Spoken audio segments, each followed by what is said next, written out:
My name is Paul Greenwood. I'm the Commercial Director of Teddington Engineered Solutions.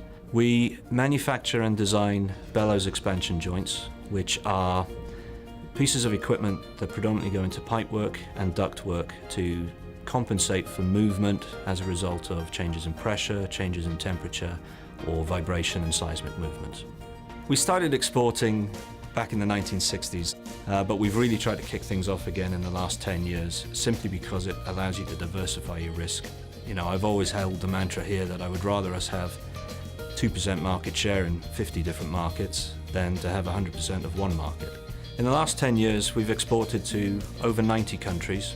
We export to North Africa, South Africa, Middle East, right the way across Asia, including India and China, North America obviously, and we're slowly picking up countries in South America as well. So it really is across the board. And we've even got products being used at the bottom of the oceans and floating about in space.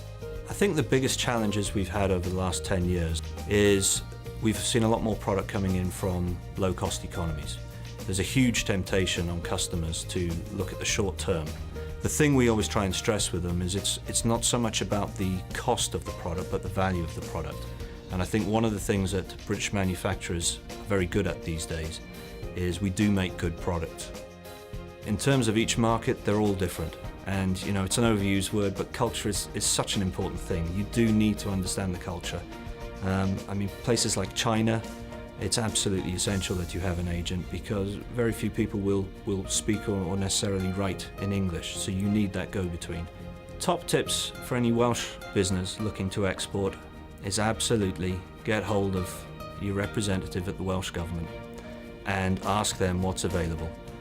Their ability to assist in things like trade missions and research on the various markets that you're going into and just helping you to get appointments set up is a huge benefit that I think other regions in the UK just don't get to enjoy as well as we do.